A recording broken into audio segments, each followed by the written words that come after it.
రైతులు బలవుతున్నారని ఆర్ఎస్ ప్రవీణ్ కుమార్ మండిపడ్డారు. తెలంగాణను సాధించి 10 ఏళ్లు పాలించిన బీఆర్ఎస్ పార్టీ అధికారులపై దాడులను ప్రోత్సహించదని తెలిపారు.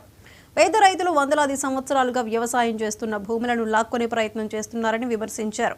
పంట కోతకొచ్చిన సమయానికి రైతులను అరెస్ట్ చేసి జైల్లో వేస్తున్నారని ఆగ్రహం వ్యక్తం చేశారు.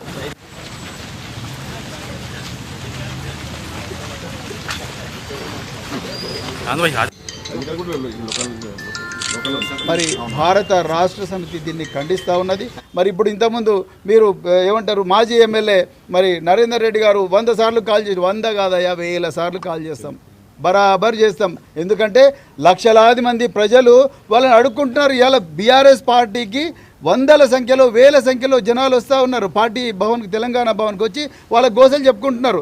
ప్రజలు మా దగ్గరికి వచ్చినప్పుడు వాళ్ళ కాంగ్రెస్ కార్యకర్తలు కూడా ఇవాళ బీఆర్ఎస్ పార్టీ ఆఫీస్కి వచ్చి వాళ్ళ గోసలు చెప్పుకుంటారు. బరాబర్ మాట్లాడతాం. తీయండి కాల్ డీటెయిల్స్ తీయండి. రేవంత్ రెడ్డి కాల్ డీటెయిల్స్ తీయండి.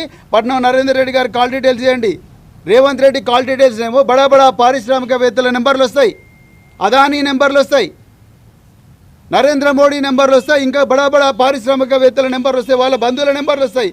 పట్నం నరేందర్ రెడ్డి కాల్ డీటెయిల్స్ చేయండి. అంతా కూడా పేద ప్రజలు, పేద గిరిజనులు, బహుజనులు, భూమి కోల్పోవడానికి సిద్ధంగా ఉన్న ప్రజలు, ఆకలితో ఆర్తనాదాలు ఇస్తున్న ప్రజల నెంబర్లు వస్తాయి. ఏంటి అందరినీ ఏంటి మమ్మల్ని అందరూ కూడా చేయలేసి మీరు ఒక్కరు అదానితోని వీళ్ళందరితో రాజ్యం వెళ్ళండి.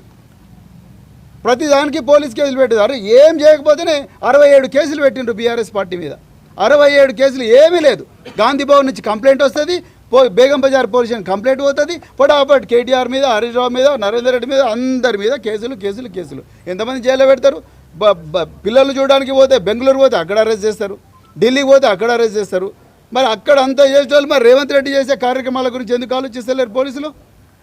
మరి మేము పెడతాం మా మీద ఇంత ఘోరంగా మన కేసీఆర్ గారి మీద ఘోరంగా జన్మదినం రోజు కూడా మరి ఒక గౌరవ తెలంగాణ తొలి ముఖ్యమంత్రి మీద కూడా మనం చేస్తే బాగుంటుండే అనే మాట అన్నందుకు మరి మేము కేసులు పెడితేనేమో కనీసం అక్నాలెడ్జ్మెంట్ కూడా పోలీసు వాళ్ళు ఇస్తలేరు. ఇంత ఘోరంగా పోలీసులు నమ్ముకొని ఎన్ని రోజులు రాజ్యం చేస్తావు రేవంత్ రెడ్డి నువ్వు? తెలంగాణ ప్రజలందరూ కూడా గమనించాలి. ఇలా పేద అధికారుల మీద దాడిని ఎవరు కూడా సమర్థించరు. ఇంతకుముందే మా మాజీ ఎమ్మెల్యే నరేందర్ రెడ్డి గారు చెప్పినట్టుగా తెలంగాణలో అధికారులను కంటికి రెప్పలా కాపాడుకున్నది మరి భారత రాష్ట్ర సమితి.